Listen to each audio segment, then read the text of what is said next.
This is the Stephen A. Smith Show podcast. I'm Stephen A. What's up, everybody?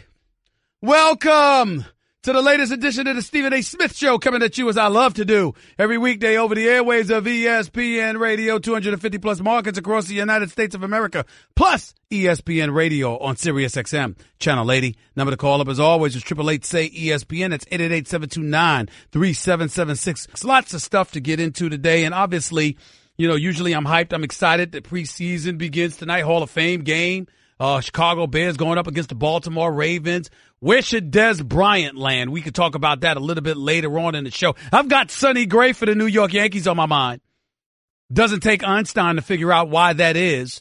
I'll get into that in just a second. Of course, not only that, Kevin Durant calling himself a phony.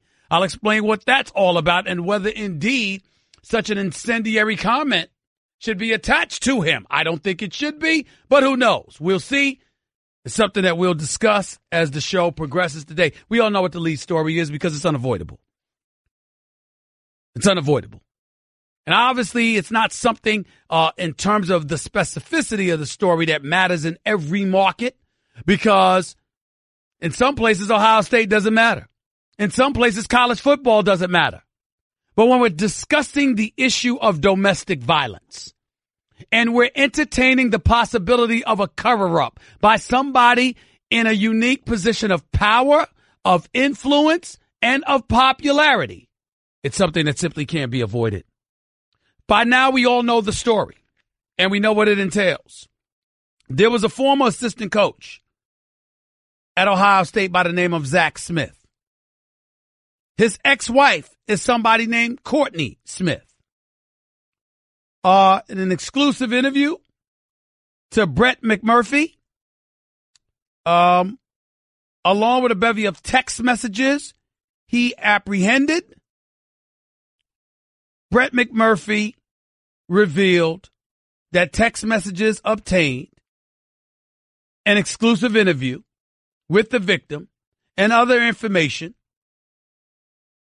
He's learned that the multitude of those nuggets of information have shown Ohio State coach Urban Meyer knew in 2015 of domestic abuse allegations against a member of his coaching staff, which is Zach Smith. Apparently, according to this report, Courtney Smith, ex-wife of fired Ohio State assistant coach Zach Smith, provided text messages between her and the wives of Ohio State coaches, including Urban Meyer's wife, Shelley, of 29 years. Showing Meyer's knowledge of the situation. Meyer said last week, Urban Meyer that is, during Big Ten Media Day, that he had no knowledge of the two alleged domestic violence incidents in 2015 with former assistant wide receivers coach Zach Smith, or were investigated by the police department. He said he knew nothing. Meyer said had he known, he would have fired Smith in 2015. 3 years before he did last week, after McMurphy reported the alleged domestic violence. All the coaches' wives knew, Courtney Smith said. They all did. Every single one. As a result, we know what this is about. We know this is about a three-time national champion, Urban Meyer, whose record of 73-8, that's a 90% winning percentage at Ohio State, has him recognized as arguably the best coach in college football this side of Nick Saban. So for him to be accused of turning a blind eye and a deaf ear, per se, to allegations of domestic violence is obviously not a very good thing. Now, there's a lot of people that believe that Ohio State is taking the right position. He has been placed, Urban Meyer, head coach of Ohio State, has been placed on paid administrative leave. And a lot of people think that that is the right move for Ohio State to make. Pay him, but take him off the sidelines.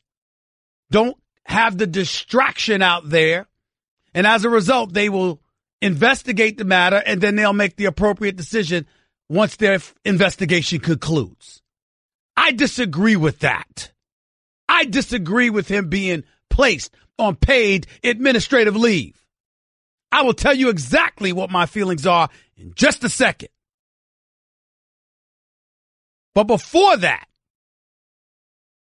I believe Courtney Smith, the ex-wife of the former Ohio State assistant wide receivers coach, Zach Smith, on WatchStadium.com, told Urban Meyer's wife in 2015 about the abuse. Listen to what said. Here it is. In 2015, I came forward with it. I told Shelly. I sent her some pictures. I spoke to her on the phone. And that was because at that point, we were legally separated. And enough is enough. If I leave the marriage, I'm hoping this is going to stop. This has to stop. Shelly she said she was going to have to tell Urban. She was going to have to tell Urban. I said, that's fine. You should tell Urban. We can't have somebody like this coaching young men. That was Courtney Smith, the ex-wife of the former wide receiver coach Zach Smith out of Ohio State, who was fired last week by Urban Meyer upon Urban Meyer learning that this report was about to come out. But this is Urban Meyer last week at the Big Ten media presser.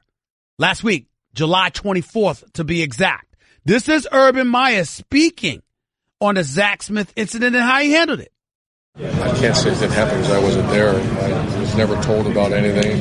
Never anything came to light. I never had a conversation about it, so I know nothing about it. So anything about that did not factor into your decision?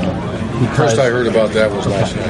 And so you don't know anything about 2015? That wasn't a factor in your decision with that? No, and I asked some people back at the office to call and say what happened, and they came back and said they know nothing about it. Okay. Why were you comfortable hiring Zach in 2012 at Ohio State, knowing what you knew about 2009? My comments about 2009, obviously a long time ago, but whenever you get an accusation, contact your superior, wait to find out what happened, and let the people do their jobs. And then you let, I guess, the legal course run its course and find out and ask them because they're experts. They came back to me. We found out what happened according to both parties, according to everything. We met with them. There were no charges. Everything was dropped. There was a very young couple, and I saw a very talented coach, and we moved forward. So he's saying that essentially they heard about the incident in 2009. It was investigated. Nothing came of it. They were a very young couple, as if that's an excuse, so on and so forth. As it pertains to the incident dating back to 2015, knew nothing about it, was the first he ever heard of it, et cetera, et cetera. But based on Brett McMurphy's reporting, it seems virtually impossible that Urban Meyer knew nothing about it because he has text messages with Courtney Smith communicating with Shelly Meyer, the wife of Urban Meyer, and essentially telling her what transpired. Shelly Meyer telling her, I have to tell Urban, and she's saying, okay.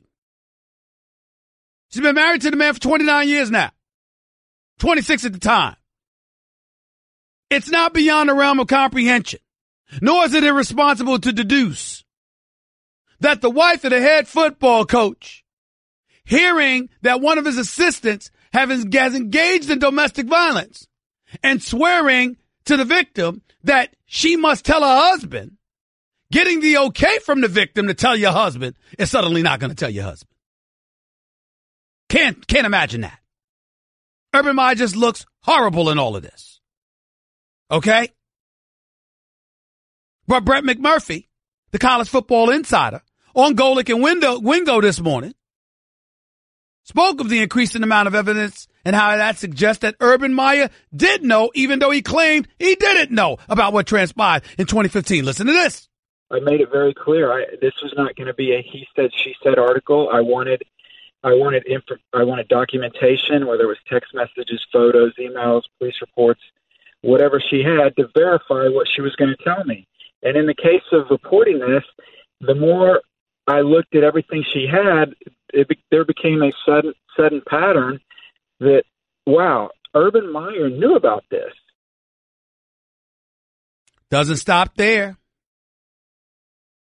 You see the emotion in these text messages, and so there's absolutely no way that their husbands didn't know, because remember, there's a lot of guys on Urban's staff that has been with him a long time, going back to Florida, some even back to Utah, some even back to his days as an assistant at Colorado State. So this is a very close, tight-knit group. I would find it hard to believe that they were keeping this secret from Urban Meyer. That's the bottom line. That is the bottom line.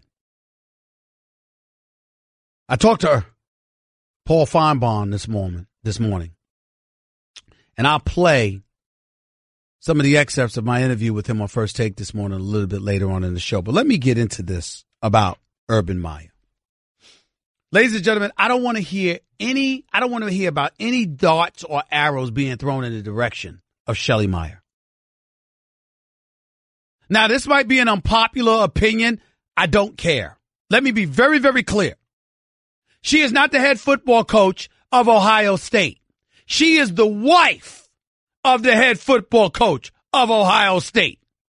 As far as I'm concerned, she did her job. She went and she told her husband. She informed him, by all accounts, it appears. Do we know that 1,000% on the money? No, but we can deduce based on the reporting and the paid administrative leave that has now been enforced upon Urban Meyer by Ohio State University, that's what happened. The bottom line is Shelly Meyer did her part.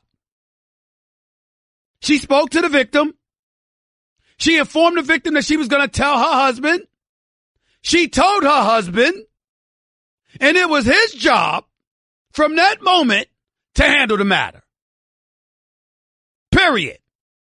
So I don't want to hear about any darts being thrown in the direction of the wife. I mean, listen, when we live in a system where there's criminal courts and there's spousal privilege, y'all can't say anything. Just be quiet. If that's the case, go to the law, go to the books and get rid of spousal privileges. You got people that can commit heinous crimes like domestic violence, like rape, like murder, and beyond, and they can actually be prohibited from testifying against their spouse just because it's their spouse. So we can't sit there and have that as a part of our laws, but then all of a sudden sit here and condemn Shelly Meyer. She is not a villain in this. Urban Meyer is an entirely different matter altogether. He truly is. Domestic violence is domestic violence. As the head football coach, as a leader of men, one of your staff members commit that, they're out. I recall seeing Urban Meyer speak that way about players. You get caught up. I mean, Nuno, if you can't find that quote for me, you've heard Urban Meyer speak about this in the past. If a player even gets accused of such a thing, they're in a world of trouble. So how come the same isn't applicable to a grown man who happens to be on your staff? So kids are held more accountable than the grown-ups. That's one of the problems one would argue we're dealing with in our society today. You got to hold individuals accountable, period. It can't be just the young and the ignorant. A matter of fact, some would argue the young and the ignorant deserve a pass because they're young and ignorant. The older statesmen, the older individuals, the adults should be held to a higher standard. And that clearly was not exacted here and exercised here by Urban Meyer as this situation continues to unfold. So there is no question Urban Meyer looks very, very bad in all of this. There is no question that actions had to be taken, I guess. Ladies and gentlemen, let me show you where I jump off the rails. I don't believe that Urban Meyer should have been put on paid administrative leave. I think one or two things should have happened. He shouldn't have been paid. It should be just administrative leave. Or, since you're paying him, leave him on the job until you fire him. Period. You see, let me tell you something. When you're on paid administrative leave, I'm not trying to act like you're completely absolved from a situation. Your name matters. Your reputation matters. And if you're raked through the coals in a court of public opinion. It's not like that's nothing. I'm not trying to imply that. But what I am trying to say is this. Why should I let you just go home, get paid for doing nothing? For all I know, you hide it from the news, from the shrapnel of criticism circulating throughout the airwaves and beyond right now. Hell, for all I know, you might be in Turks and Caicos or the Bahamas or Barbados or something as we speak. I don't know. He ain't wearing some damn ankle bracelet, confined to his home. He's not a criminal. They just put you on paid administrative leave. Hell with that. Get Urban Meyer's butt right back to work. Let him deal with the media, waiting for him after practice every day, having to answer these damn questions with the cameras rolling. Subject him to it. He's getting paid the big bucks. What's wrong with that? Get his butt behind there. You put me on paid administrative leave, ladies and gentlemen. I'm chilling in the islands. I'm here to let you know right now. I don't even know what the hell going on. I got time off. Please. I'm out. I am out. And you are talking to somebody that got suspended before. And I'm here to tell you I'm ticked off. But I'll be damned if I didn't go to the islands. I'll be damned if I didn't go to the islands. Hell, you first place I went. Who say Urban Meyer ain't there right now? Do we know that Urban Meyer ain't in Turks and Caicos or Barbados or Italy or someplace in Europe or the Bahamas or St. Thomas? Well, not St. Thomas and Puerto Rico for obvious reasons with the hurricane from last year. But y'all know what I'm saying. If I'm Urban Meyer, please. That ain't no damn punishment. Let that man go to work. Oh, he's going to be a distraction. The man has won 90% of his games at Ohio State. I think he could deal with distractions. When he was at Florida, there were 31 arrests on his watch. He still won a national title. 2 of them. What are you talking about? He's a 3-time national champion. Him and Nick Saban are considered the 2 greatest coaches in all of college football, some would argue, even though I throw Dabo Swinney right up in there. What are you talking about? I mean, if this dude, when you talk about distractions, if anybody could deal with it, it's Urban Meyer. 31 arrests at Florida. Aaron Hernandez. I would say God rest his soul because that's the human being and the Christian in me. I can't do it, y'all. I just can't do it. Not with what he did. Not with what he did. Can't do it. I ain't wishing hell on anybody. But if that's where God has him, I understand. But when he was at Florida, punched a weight in the back of the head, Urban Meyer turned a blind eye. Suspended him for 1 game for conduct detrimental to the team. Urban Meyer never told anybody he was smoking pot. A myriad of issues and incidences, Urban Meyer has a reputation of turning his back, keeping things in-house, and more importantly than anything else, accusing the media of lying. Paul Finebaum said it right here, and you'll hear the excerpts from it. Said it right on to me on First Take this morning. Urban Meyer even came to work to ESPN for a year. Cultivated relationships, ingratiated himself with people that work here. No doubt facilitating coverage or trying to smooth to some degree. Some would argue a lot of folks do that. Maybe we should think about bringing folks on here in the future. Most people can't say that. Damn it, I've been at ESPN since 2003 with the exception of a 2-year hiatus. I'm family. I can say that. Everybody don't deserve to be a part of this family. And again, I'm not sitting here and demonizing Urban Meyer, the man, the individual, whatever. I'm speaking fact. Those things happened at Florida. This clearly happened at Ohio State. And all the evidence points to him knowing. But we live in an age, listen, ladies and gentlemen, clearly that is not the case with Courtney Smith. Let me be very, very clear about it. All accounts points to her being absolutely honest about this with Urban Meyer. But let's remind everybody that the 49ers' Reuben Foster was recently accused of domestic violence. The woman came out and admitted she was flat out lying because she was upset they broke up. Now, there was a whole bunch of people that condemned Reuben Foster. I heard no apologies once the case was dropped because she admits she lied. Actually, there were a few apologies. There were a couple of folks that didn't who will remain nameless. You ready to throw the man into the sewer or the dungeon because of the allegation, but when it was found that he was lied upon, nothing. This is why people hate the media. I'll be damned if I sit up there and accuse somebody of something publicly and then I can't be found publicly once they're exonerated. If I was wrong, I'm going to apologize. That's what men do. That's what women do. That's what adults do who are human.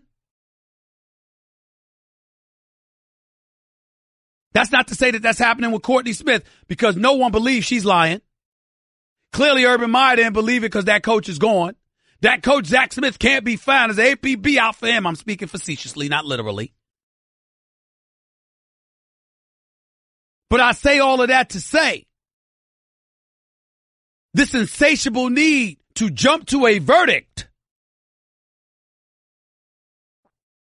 Okay, you want to do it with Zach Smith? I'm good with that because he's had ample opportunity to speak up for himself and he hasn't. In the case of Urban Meyer, might be a bit more complicated than that. Either way you slice it, hell with giving him paid administrative leave. Let him stand right there on the job until you're going to fire him. We know you're going to buy him out. You're going to reach a settlement. He's going to be out of his job for the next week or two. Until then, let him stand right in front of the media and be subjected to that embarrassing inquiry. He can handle it. And if he can't, who gives a damn? That's what he's paid to do. Why should he be paid to chill at home? For all I know, he's in the islands right now while we working, chilling on the beach, knowing he gonna get his money no matter what. Let that man be in the line of fire. I see no problem with that. I'm just getting started. I got more about Urban Meyer. I got to get into Sonny Gray and his tweets. I got to get into Des Bryant. I got to get into Kevin Durant. There's a few things I got to get into, so don't touch that dial. You're listening live to the Stephen A. Smith Show, ESPN Radio. Back with more of the Stephen A. Smith Show on ESPN Radio in a minute.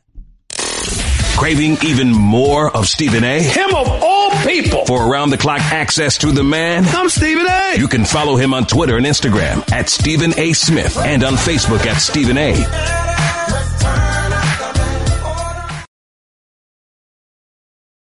Allie's mom knew she had a strong kick even back in the womb. And from then on, Allie was always kicking a ball and saying she was going to play pro soccer. And one day, while she was kicking a ball against a wall, her skills drew even more attention. Her boss said, "Could you please stop that and get me those quarterly numbers I asked for?" Turns out Allie just wasn't that good a talker. But she was a good accountant. That's why she switched to Geico. She knew they could save her a bunch of money on car insurance. And she sure wasn't ever going to make that pro soccer money. No, sir. You're listening to the Stephen A. Smith Show podcast. Before I go to the phones, another matter I felt the need to discuss. After Wednesday's game, New York Yankees, Sonny Gray, used to be in Oakland, 6-year veteran in Major League Baseball, used to play with the Oakland Athletics, Oakland A's. He's now with the Yankees. Had a good game the other day, by the way. There was a tweet that Gray put out there, some inside joke with somebody. It said at Sir_Peanut1. At Sir SIR_Peanut. Apparently Gray called the tweet an inside joke that was directed at Rashawn Dixon, whom he played with while in the Oakland organization and whose brother Anthony played in the NFL. Gray, who is white, wrote in September 2012, you didn't go to college, and 2, you are black. # follow the leader, clap, clap, clap. For a time during Wednesday's game, Gray's Twitter account was down before coming back up. Gray said he has been hacked in the past and acknowledged that someone else currently helps run his account. The tweet in question has been deleted. If you recall, there have been tweets recently that have been unearthed of Major League Baseball players, Josh Hader for the Milwaukee Brewers, Braves Sean Newcomb, and Nats Trey Turner have also had old tweets unearthed. Gray's 28 years old, turns 29 in November. This tweet was in 2012, so that made him about 21, 22 years of age. Wasn't a kid. This wasn't Dante DiVincenzo for Villanova with his tweets from when he was 12 or 13 years of age. This wasn't Josh Hader, who was 16, 17 years old at the time his tweets came out, where this guy is, where he's 24 at the time. This guy's 28 going on 29. This happened when he was a very, very young adult. Having said all of that, here's to say this.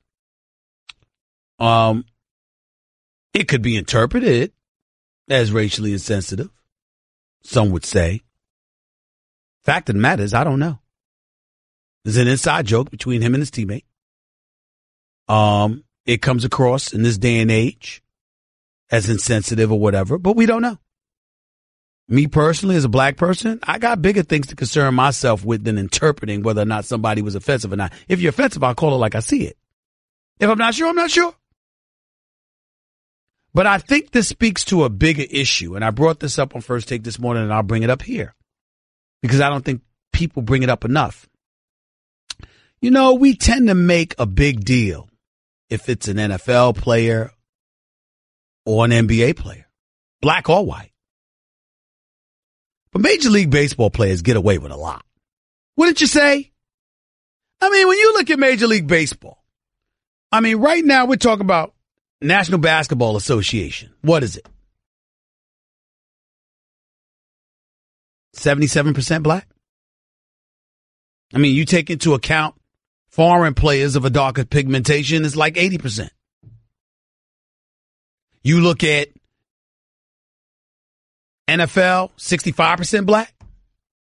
Look at Major League Baseball, like 6%.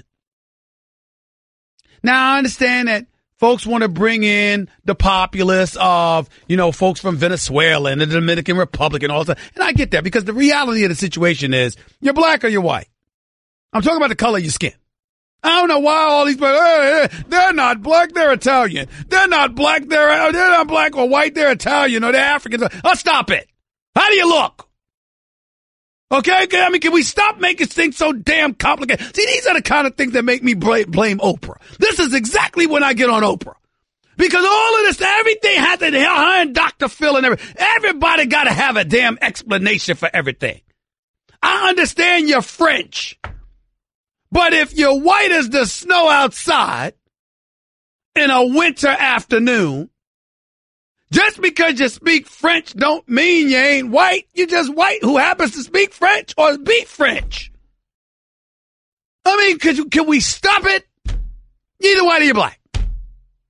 Period. It's okay. Either way. But you are what you are.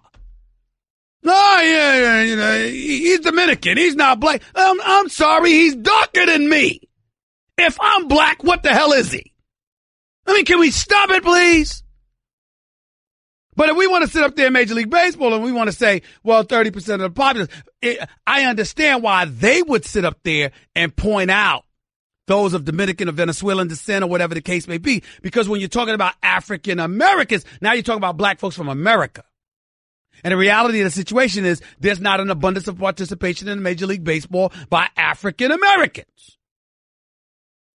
The reason I bring all of that up is for this reason.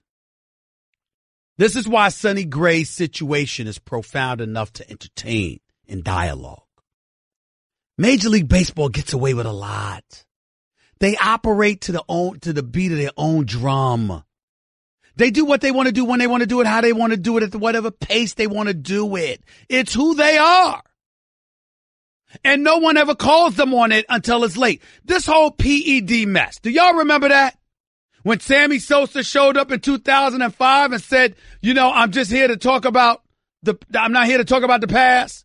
And a congressman had to say to him, are you exercising your Fifth Amendment privileges? He couldn't even say it. Sammy Sosa, after years and years and years of hitting home runs, slapping high fives, and talking to the media in English, he's going to show up on Capitol Hill with an interpreter. I mean, it's stuff like that. Why? What happened, ladies and gentlemen? Baseball was forced to address PEDs because they had dragged their feet for more than a decade. Hell, some would argue more than a quarter century if you take into account amphetamines. The point that I'm trying to make to you, baseball has always been in the mentality we handle things our own way. Let NBA players get into a fight. Oh, look at the thuggery. What are we going to do about this? They're criminals. There's a brawl on a baseball field with Major League Baseball players. Oh, a lot of passion out there. A lot of passion. I mean, the guys got to get it together. They can't do that. There's going to be a suspension for a few games, but that's it. You know what makes me laugh? Especially when it involves a pitcher. Well, the pitcher's suspended for 10 days. Well, you pitch every 5. Which means that you basically only been suspended for 2 days' work. Really? Really? This is what is allowed to happen in baseball. Another sport, hockey. Oh, they've dialed down the fighting. But I think I saw a fight last season when 2 guys were about to throw down and literally the official moved out the way to let them throw down. Let a football player or a basketball player get into that. What's wrong with these people? Did you see them? Do you see the criminality? I mean, what are we going to do about this? This is a problem. We have to resolve this right now. There's a problem going on in the sport. 3 people fought. NBA, 450 plus players. NFL, 1,800 plus players. 5 fights. There's a real problem. We've got to address the violence. But Major League Baseball and hockey, predominantly white sports. Oh, no, never that. No. I mean, they just have to control their emotions a little bit better. That's all, guys. Let their emotions get the best of them. Things will be fine. That's why Sonny Gray's tweet has to be addressed. Not because of Sonny Gray. It's because we have to bring baseball into the modern era to show them you don't get to operate in your little bubble, doing what you want to do and handling things internally without dealing with the shrapnel of criticism from the outside world any longer. You don't get to insulate yourself in your own MLB bubble. You got to come and join the world with the rest of us. Me Too movement and everything else. By the way, I don't know if y'all noticed, domestic violence was going on with Major League Baseball, too. It was long before Ray Rice and his situation with the NFL. Did you know that? Did you know that a manager, Bobby Cox, was reportedly associated with domestic violence on numerous occasions? Did you know that? No, you didn't. Because we never really talked about that, did we? Baseball has to be dragged into the new age, like everybody else. And whether it's Hader or Sonny Gray or somebody else, come on to the party with everybody else. You don't get to be in your bubble anymore, Major League Baseball. That's the story. That's the angle to pull from all of this. At least from my vantage point. That's how I feel about it. Stephen A. Smith Show, presented by Progressive's Home Insurance. Get your quote at Progressive.com today. 888-SAY-ESPN. That's 888-729-3776. Your phone call's up next, along with a bevy of other issues I want to touch on. Not just Urban Meyer, not just Sonny Gray, but Kevin Durant as well, calling himself a phony. I'll explain why. He's wrong about that. And then some. Stick around. You're listening live to Stephen A. on ESPN Radio.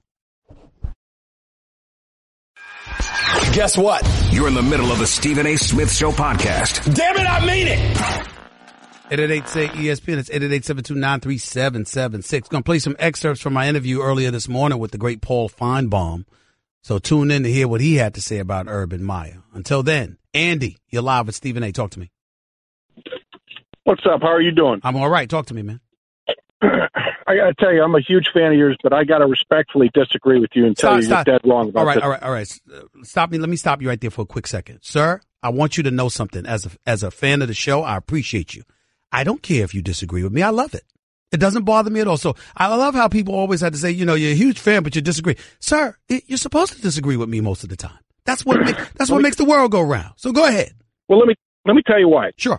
First and foremost, I wish I was in Bristol because I could give you the business 5 days a week. But when you talk about Shelly Meyer not being able to have any darts thrown her way, let's get right to it. She's a licensed practitioner nurse, so she has an ethical obligation to notify law enforcement. Okay. She's also a faculty member of Ohio State. So why are no darts being thrown to her when pictures are being shown to her? She has a visual evidence, yet she does nothing about it. You know what? That's valid. Shouldn't she be under the bus more than Urban? Hold it. No, I wouldn't say more than Urban, but I would say this, Andy. You have a point there. Because my only point that I was making in terms of darts being thrown in her direction, I'm saying she's his wife. So the first obligation is to tell him.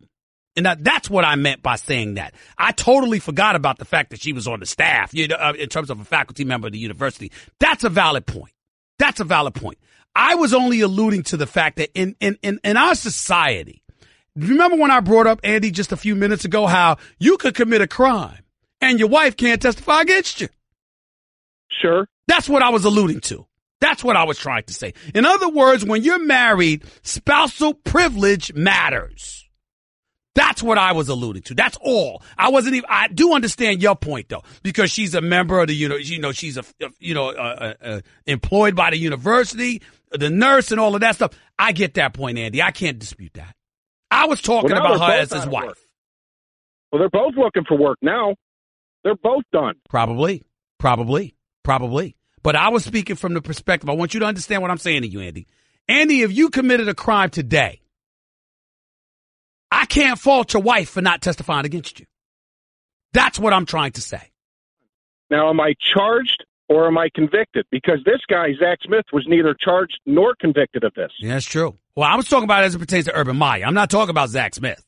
I'm not talking about him at all. He doesn't deserve any kind of pass whatsoever. And I'm kind of wondering who else is there to point the finger at, particularly with the police department. How in God's name was this man still employed for Ohio State all of these years? But that's just me. Andy, I got to run. I appreciate the call, but I do respect your point. I understand. I appreciate it. Don't even disagree with it. I was just talking about the spousal issue. Hour number 2 with Stephen A. up next. That's just a sample of what you'll hear on the Stephen A. Smith Show. Weekdays at 1 p.m. Eastern on ESPN Radio and the ESPN app. This is the Stephen A. Smith Show podcast. I'm Stephen A. Welcome back to the Stephen A. Smith Show, hour number 2. The Stephen A. Smith Show coming at you right here on ESPN Radio and Sirius XM Channel 80. Number to call up as always is 888-SAY-ESPN. That's 888-729-3776. Ladies and gentlemen, now that it's warming up, it's time to get out to the stadium and catch a few ball games. Or if you're to the fellas, take your lady to a show or her favorite concert. She'll love that. The official ticket partner of ESPN has you covered. Go to vividseats.com/ESPN for your exclusive discount offer. Before I go back to the phones, staying on this Urban Meyer situation, Sonny Gray, I already said what I had to say about that. I'll get to the calls in just a few minutes. But Paul Finebaum, the great Paul Finebaum, the mouth of the South, covering college football, foremost expert, authority on college football. I think football, period, because the man knows his stuff.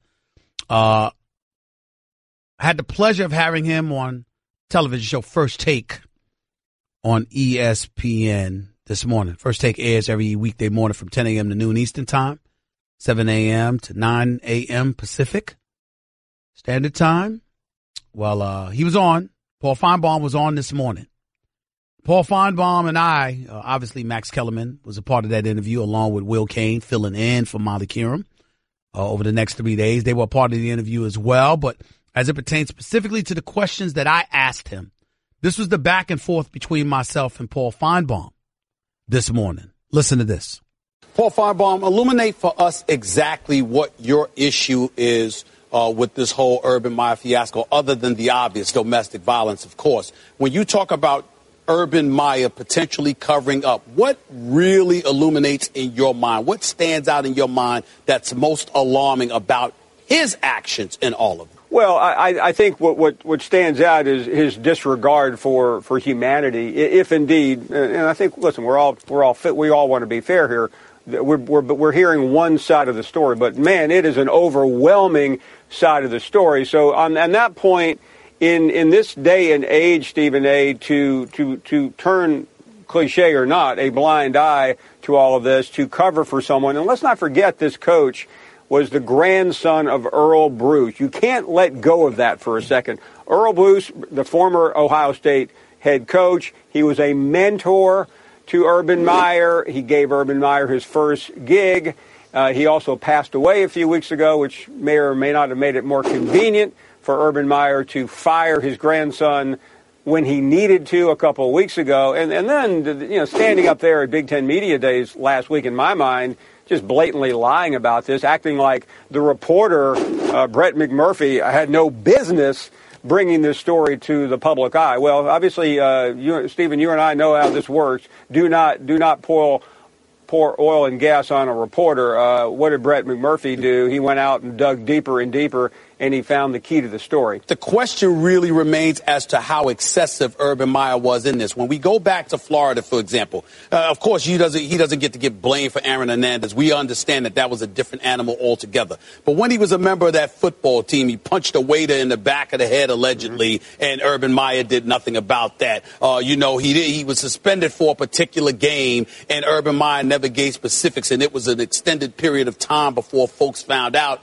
that he was using pot, and obviously that violated rules and regulations, and that's why he missed the game. But what stood out to me about Urban Meyer, based on the reports, is how excessive he is in going after the media, which brings us to last week when he stood before the media and not only denied this, but really tried to excoriate the reporter for even bringing up something like that. When knowing what you know about college football coaches, and specifically Urban Meyer, do you find him to be a bit different or a bit excessive, per se, in the denials when it comes to media reports, more so than the typical college coach? Not really, Stephen A. College football coaches are, by and large, control freaks. And when they can't control every single thing that happens, they get obsessed over it. And listen, it doesn't matter if it's Urban Meyer or Nick Saban. Just go down the list. They all say they don't care. They all say they don't read, but they do. They genuinely hate the media unless they do what they want them to do. I've lived it. I've covered the beat. You've covered the beat, Stephen A. We've been on both sides of it, and they only tolerate it when they have to. And they want to control every aspect of it. I mean, I know there's a school not too long ago that started going through emails, cell phone records, etc., because information was leaking out. I mean, I know you hear that in government, at the White House, in the Congress, but this is going on college campuses, and I think it's going on most college campuses because they want to control the flow of information, and they want to also have plausible deniability when something like this happens. Paul, I'm interested in knowing what you feel about this. I'm the kind of person that would have let him stay on the job for now. You know what? We're conducting an investigation. You're our championship coach who's 73-8. You're here to win football games, but you also have to conduct yourself appropriately. You're going to go out to the media and have to deal with the inquisition that is going to be aimed in your direction. You don't get to get paid and go home and chill out in the confines of your posh life and not have to face the music. We will conduct an investigation. We will announce it to the world. You're going to have to deal with that and the potential distractions that come along with it. We pay you to do it. Go out there and do your job until we tell you you're gone. That would be me. Go ahead, Paul. No, Stephen, I would like to see what you suggested, but I think the moment Urban Meyer denied all this last week, that train left the station, because what is he going to say differently today? I lied last week. I mean, he has nowhere to go. I mean, you guys understand the law. I mean, he boxed himself in, and you can't lose sight of one important fact. He fired the guy. Once he fired the guy, what was he suggesting? What was he saying? He was saying, "Oh, I believed him, but we had to let him go." I mean, Urban Meyer did. How do you think that guy felt if he was innocent? Well, I mean, I believe Urban Meyer has culpability here on either side, either whether he knew or whether he didn't know. He should have known, and he should have done something about it. Paul Finebaum, talk to me about what kind of effect you believe this is going to have on how other college coaches are viewed, how they're probed, et cetera, particularly the big-time, big-name coaches, because in my mind, outside of Nick Saban, who's bigger than Urban Meyer in college football? I imagine this is going to have a catastrophic effect as it pertains to the coaches themselves. Oh, it's going to. And by the way, 3 years ago, when Urban Meyer, or 4 years ago, when Urban Meyer beat Nick Saban, he was then the best coach in the country. Saban had lost that mantle. He got it back with 2 national championships.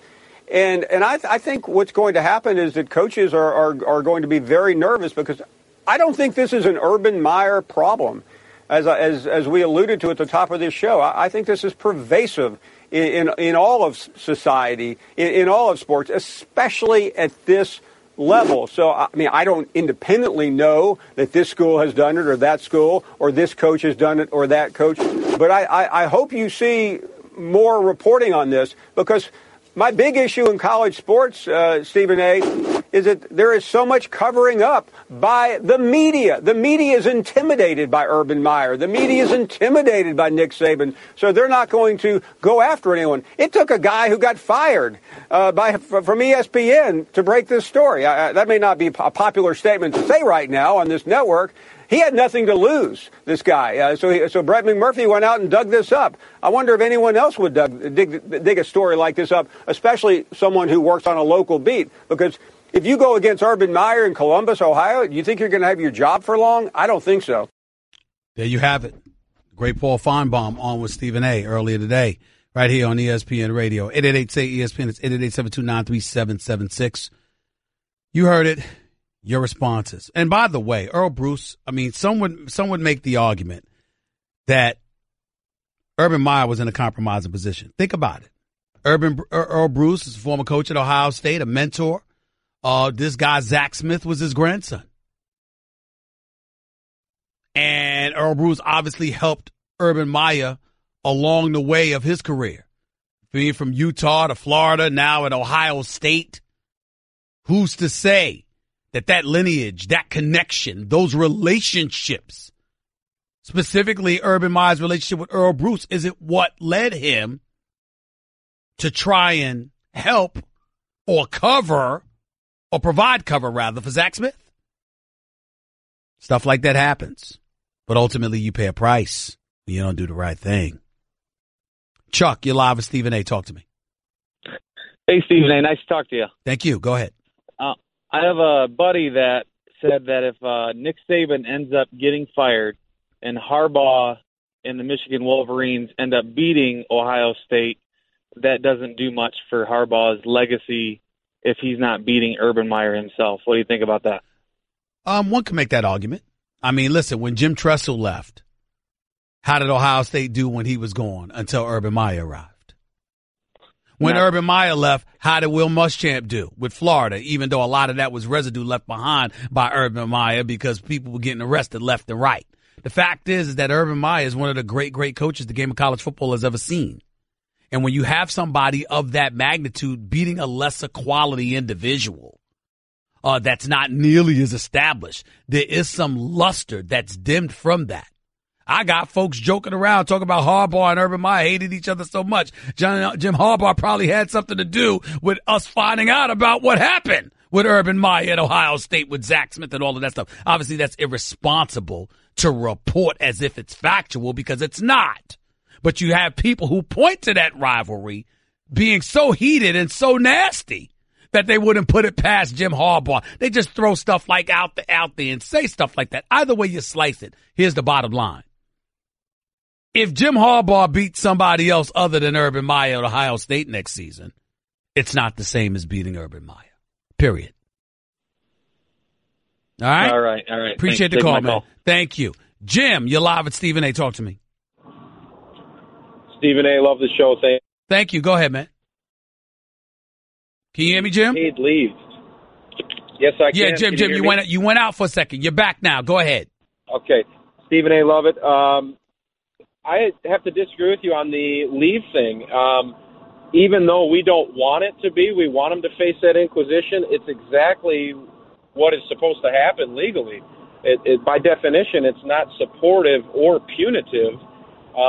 He can't be trusted to do the right thing, and he can't be trusted to not unduly influence people and in that investigation. So well, I understand that. I understand, and I'm not disputing that. I understand it from a legal perspective. This is what you have to do. I was just answering the question as it pertained to my preference. My preference is, damn, paid administrative leave ain't really doing much.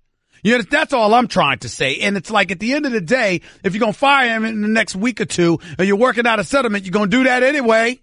So as far as I'm concerned, if I got to pay him, leave him on the job until it's time for him to get the hell off the job. That's all I'm trying to say about that.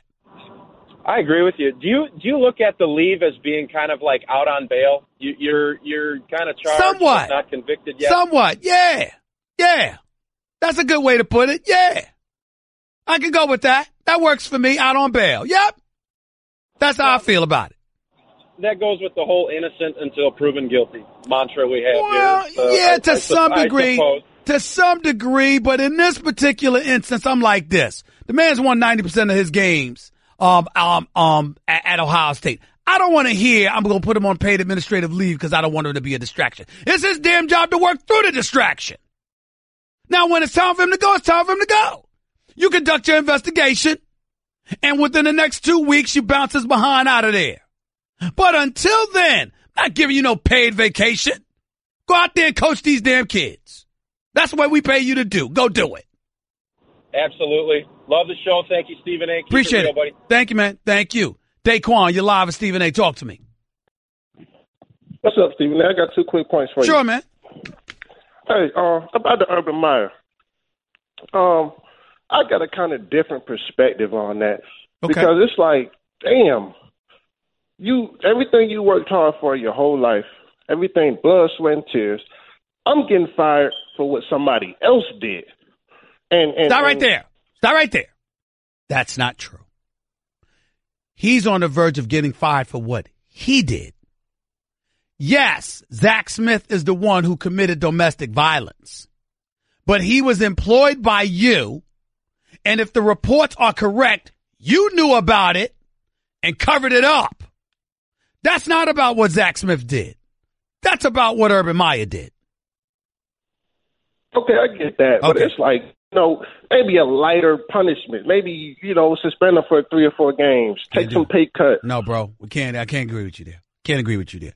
He's a leader of men. He's a leader of men. You cannot tolerate that. And not only that, keep in mind that this is the same Urban Meyer that admitted publicly he has a no tolerance policy for such transgressions on the part of players. So why the hell are you letting off grown married men who work on your staff? Okay. All right. No. You're right. You know what I'm saying? Let me get to my second point. Go ahead. I called you back in November, and I told you my Eagles was going to win the Super Bowl. And you said Donovan McNabb told you that they won Rough Riders and they won ready. Now I'm telling people the Eagles are the new dynasty in the NFL. We're going back to back. And I think we're going to keep going to the Super Bowl. I'm not going to call you a liar, but I'm pretty damn good at remembering these phone calls. I don't remember that phone call from you last November. I truly, truly don't. I'm looking at my producers. They don't remember you either, Daquan. I would have remembered you saying that. I'm not going to call you a liar, bro. I'm not going to call you a liar. But I don't recall that. I don't remember that. Now, having said all of that, I'm going to be a nice guy and give you the benefit of the doubt. And I'm going to say, okay, Daquan did tell us Eagles going to win the Super Bowl, and now he's saying they're going to be a dynasty. All right? Now, listen, I ran into this guy. He works, a really, really nice kid, works here at ESPN, and he's a diehard Eagles fan. He was walking through the hallways of ESPN yesterday, talk about he worried.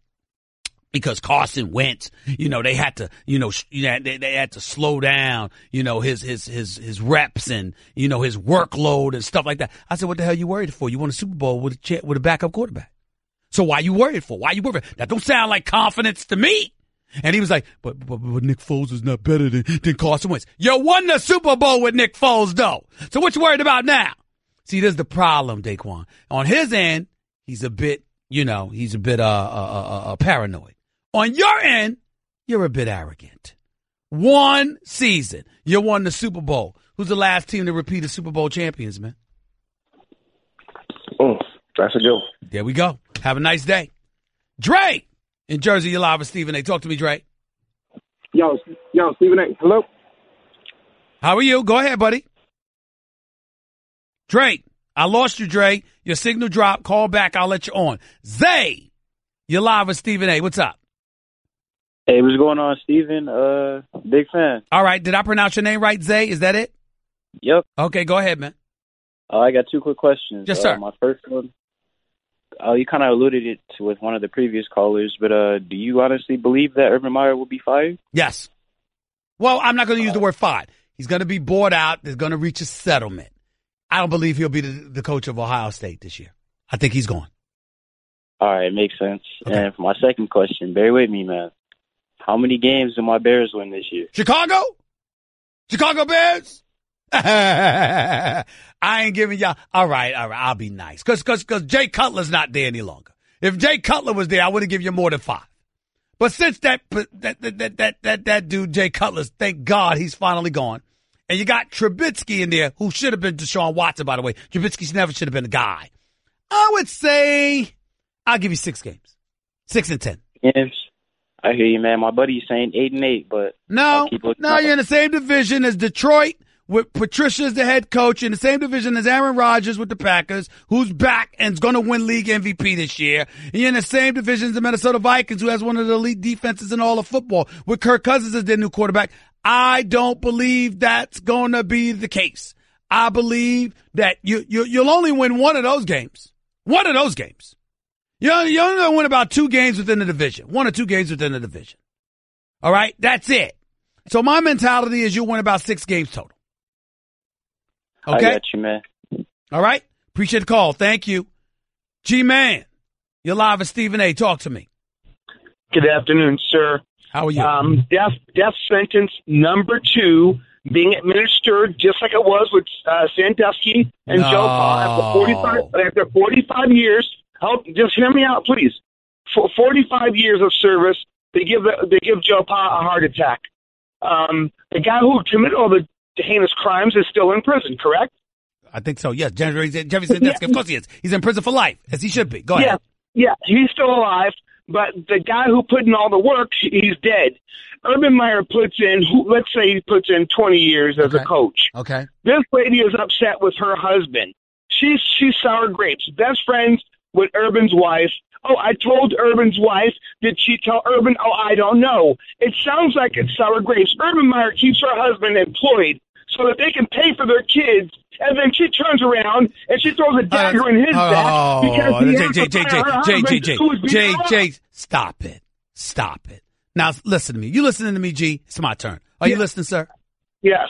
All right. Let me break this down. I want you to listen and listen closely, right? Because I get your passion, and I appreciate it. Couple of things we need to. First of all, we're not diminishing domestic violence. We're not minimizing its importance or its heinousness. Let me make that very, very clear. But what you have is a situation where a coach has a member on his staff who committed this act once in 2009 and another time in 2015, at which time we believe he knew about both instances. That's according to the reports. That's what we know. In the case of Jerry Sandusky, he was a pedophile. He was a rapist. He was someone who sodomized kids. And he did it spanning decades. And not only that, was allowed to stay on campus with an office and have an association with the football program that enabled him to recruit more kids. No, hold it. Wait a minute. We both agree, I think it's fair to say, that while we recognize the heinousness of domestic violence on any level, we both agree, right, that there's nothing in life more precious and more important than our children. Is that correct? I have 3 daughters. All right. I'm the kind of guy No. So I'm saying you agree with me, right? Intel, bro. Whoa. You agree with me on that, right? There's nothing more precious and important than children, right? I do. But hold on, wait a minute. he sodomized a number of kids. You understand that? Stephen A., we have to find a way to not crucify a person who might be associated or around the individual who commits the crime. But Joe Paterno left. Not only did he leave Jerry Sandusky, ignored those things, but then he left. This is Joe Pa, who could have snapped his finger and this man would have at least been eradicated from the program. You didn't do it, yet the man had an office, for crying out loud, and used to bring kids to the university to show his connection to the university to recruit them so he could sodomize more of them. What are you talking about? You're blaming Joe Pa to a degree, though. Hell yes, I am. Did I stutter? You're damn right I am. Without question. Just like Urban Meyer's about to be blamed to some degree for this. But what happened with Urban Meyer, in my opinion, doesn't equate to what happened with Joe Paterno. I will never backstep from that. Have a nice day. You got to be crazy. Am I the only one in this? Am I the only one here sane? Jerry Sandusky was sodomizing people, children, for years. What are you talking about? 888, say ESPN. Back with your calls in more in a minute. Craving even more of Stephen A? Him of all people. For around-the-clock access to the man? I'm Stephen A. You can follow him on Twitter and Instagram at Stephen A. Smith and on Facebook at Stephen A.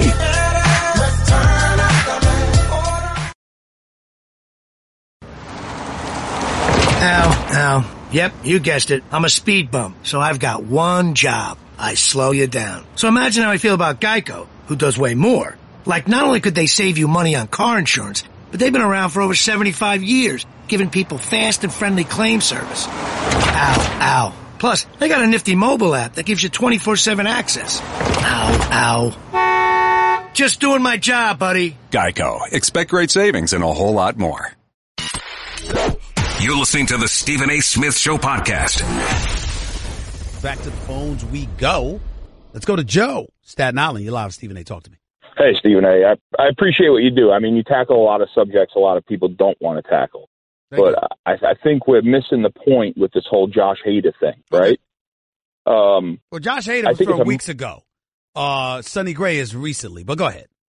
But you brought up Josh Hader, yes, right? Sir. And I think it's a microcosm for what this country should see and how they should respond to things, right? Okay. The kid was idiotic, said some dumb things on some tweets. Absolutely not excusable. But look at how every one of his teammates came together to support him because they knew the way that man treated him.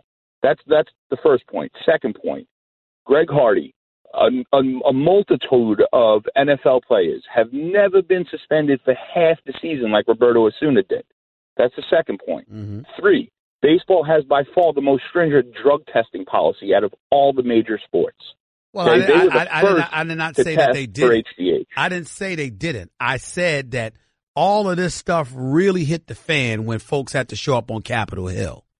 And the reason they had to show up on Capitol Hill is because MLB is all about doing things their way, sort of privatizing everything. We understand it's private industry, it's not public industry and all of this other stuff. It's a sports league or whatever. You can talk about antitrust legislation favoring them more so than any other sport throughout American history. Don't let me get started with all of that.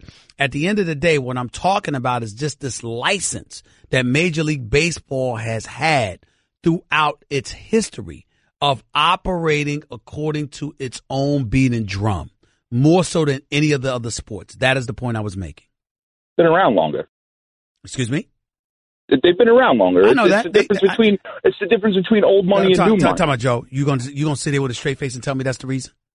You're gonna tell me when we're talking about America's national pastime, we're talking about white picket fences, American apple pie, and, role models and imagery and all of that other stuff that has been placed upon the shoulders of the modern athlete or whatever. You're trying to tell me that baseball hasn't stood or sat in a privileged position compared to other sports throughout its history? I don't want to hear that it was around longer. The fact of the matter is that it's been synonymous. You got politicians and families and all of that stuff taking their families to the ballparks and things of that nature. You have a situation where baseball has essentially been coddled for many, many years until recent memory. That is a fact. It's also social media, man. A lot of these things that never would have gotten out in the past now are getting out. Yeah, but I'm not debating that. I'm simply talking about reality is that for a lengthy period of time, forget the age of social media. Forget recently, because we understand that the scales have been relatively evened to some degree, Joe. What I'm saying is that for a lengthy period of time, baseball, more so than any other sport in America, has sat in a very privileged position. They're judged differently. They're disciplined differently. They're allowed to discipline themselves more so than other leagues have been allowed to do. All of those things are a point of fact. But it's directly related to the amount of how long baseball's existed more so than football or the NBA. Not necessarily, because the reality, you could make that argument and I won't even refute it. I would say to you is there's a reason for that. You have politicians and people in positions of power that connected themselves to America's national pastime. And that in and of itself was carried on for decades. That could be the reason. So if you want to say they were around longer and whatever, okay, fine. No problem. But understand what transpired while they were around. So you're telling me that like Little Sisters of the Poor own the NFL franchises or NBA franchises? No, right? I'm saying no. I'm not. I don't even understand what that means. What I'm saying to you is that baseball itself, you understand, being vast majority of white. For example, we talk about MLB and we talk about NBA and they have a minority owner and what have you. You hope that would be the case when it comes to football or whatever. That hasn't existed in Major League Baseball. You talk about minorities being in elevated positions of management and decision-making positions and positions of power and what have you. That hasn't happened really with Major League Baseball. There's been sporadic instances when it's occurred, but it has been something that has been an issue throughout its history. Everybody that knows anything about sports knows that baseball has been in a privileged position compared to the other sports for quite some time. There's no denying it. That's all I'm saying. Longer. It's been around longer, and okay. The country has changed drastically. The country has changed drastically from what it was. We all know that, if you know anything about history, right? Well, do you know anything about history? Because I'm giving you history, and I'm telling you about what's transpiring, and I'm telling you how a lot of people look at the sport of Major League Baseball. I've even talked to you about how guys get in fights and all of that stuff, and how they're judged differently than other people are judged in different sports. In different other sports. You're trying to tell me that has a lot to do with them being around longer? You're trying to tell me that baseball and the folks that participate in the sport of Major League Baseball are not judged differently than those outside the sports, whether it be in football or basketball specifically? Are you going to sit here with a straight face and deny that? Yeah, I just gave you an example, a perfect example. Did Greg Hardy, the first offense that he's ever had, get suspended for half a year like Roberto Osuna did? So what? Now we're talking about both non-Caucasian people, right? Because I don't like using terms that you group people by race or ethnicity, okay? And what you said before about either you're black or white, I find that kind of offensive because my child is biracial, right? So my child is half Filipino, half Italian. No. Let me stop you right there. I meant no offense. And I certainly don't mean any offense to your child. Please don't think for 1 second that that's just what I'm interpreting. What I am saying is that when you are out in the streets, when somebody looks at you, what do they see? That's all I mean. Like, for example, there's this adage that goes around. Like, if you're driving and you get pulled over by a police officer driving while black. It doesn't say driving while white. It doesn't say driving by Italian. It doesn't say driving while Hispanic. I'm saying to you, people look at it that way. Those are the experiences that people have to go through. Because unfortunately, unfairly, you may never do that, Joe, but a lot of people in this world judge folks by what they see. That's just the reality. You never answered my question about Greg Hardy versus Roberto. Well, I'm saying those are fairly recent things. My point to you is this: just because Major League Baseball steps in and they suspend somebody for half a season, or Greg Hardy gets suspended or whatever, I'm telling you that by and large, throughout history, Major League Baseball has been coddled by the public. by politicians, by others in positions of power. That is a fact. Giving me a couple of instances where that did not occur doesn't change my narrative. That's my answer. The last 10 years, has Major League Baseball been coddled more than the other? No, but I wasn't talking about the last 2 years. Good talking to you. Bye. End of story. It's my show. You called up. How that works. It's not an end of story. It's end of your story, and now you're gone. And oh, by the way, ladies and gentlemen, it's because he hung up. Let's be clear about that. Something happening in the last 10 years doesn't erase the privileged position that Major League Baseball has been in for the previous 80. Doesn't erase it. Even now, if a fight broke out, what will we say? Oh, they really got to get it together. They wouldn't be called thugs and villains. You got guys that go on a mound and because one of their teammates got hit or somebody didn't like the flipping of a bat or whatever, somebody throwing a 95 mile per hour fastball at somebody's head. But it's just baseball. But two dudes go at it on a football field or on a basketball court, they're thugs. I'm wrong about that? In Joe's world, of course I am. Because it doesn't fit his narrative. That's why he doesn't have this show. And I do. Guess what? You're in the middle of the Stephen A. Smith Show podcast. Damn it, I mean it! Back to the phones we go before we get on out of here for the day. Let's go to Dre. You're live with Stephen A. Talk to me. Hey, Stephen A. First time caller. Finally I could get through, man. Reason I'm calling is with the whole, baseball thing, let's just call a spade, man, at the end of the day. We already know what it's about. They're always going to protect America's sport. It's everything is like that. But, the Yankees got to do something with Sonny Gray, man. I can't take it with this guy. He's trash. I can't take it. Okay, now, say that. Just don't tell me it's because of the tweet, because I don't think the tweet warrants anything. But if you're saying he just ain't that good, then that's different. No. The tweet, it's ridiculous. Listen, as a Hispanic man, my fiance, she's a black woman.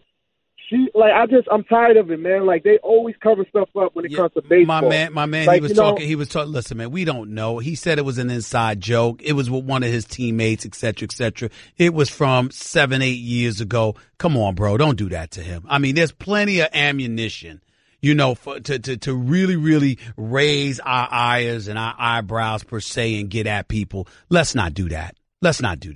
And not only, listen, a lot of times if we looked in our windows, things we have said and done when we were younger, we wish we could take those things back. It's just that the world doesn't know it because we wasn't stupid enough to put it on Twitter. But it is what it is. Let's pump the brakes on that. Really. I get it. I get what you're saying. But, he said that as an adult. He didn't say that as a teenager. He didn't say that as a kid. I understand. And he said that as an adult, not as He said it as an adult 7-8 years ago, bro. Yeah, but he said, too, what do you mean? By exactly? Time out. Exactly. You don't know what he meant. That's the whole point. You don't know. And that's the deal. But I got to go because I'm running out of time. I appreciate the call. Arnie, you're live with Stephen A. Talk to me, Arnie. Stephen A., forgive me if I'm not too up to speed on Urban A. I was out in the woods in Michigan and just got off the plane. I read the USA article. I couldn't agree with you more. That has nothing to compare to Sandusky and Penn State. But what I'm not getting from the little bit I've read so far is what exactly did he cover up? In other words, what kind of due process? What did he know in 2009? What did he know in 2015? They're claiming that he knew that Zach Smith, his assistant coach, was committing domestic violence against his wife and didn't do anything about it, didn't fire him, didn't report it or anything like that. Oh, wait. Well, but see, I'm having a little problem with that. Knew because the wife told Shelley. Did she report it to police? Did she leave him or have him get out of the house? When you say no, did she ever contact Shelley and say, hey, listen, I don't want you telling Urban about this because I still want my husband and he's been doing it to me, but he needs help. No. She told Shelley Meyer, Urban Meyer's wife, and I got to get ready to go, Arnie. I'm sorry, I'm running out of time. But she told Shelley Meyer, Urban's wife, Shelly told her, I've got to tell my husband. I have to share this with my husband. And from that point forward, Urban Meyer never did anything about it, which is why he's taking some heat and ostensibly, purportedly, why Ohio State has paid him on or has placed him on paid administrative leave. But I'm running out of time. I got to go, but I'll be back in 22 hours. Until then, the Stephen A. Smith Show, ESPN Radio, signing off. Peace and love. That's just a sample of what you'll hear on the Stephen A. Smith Show. Weekdays at 1 p.m. Eastern on ESPN Radio and the ESPN app.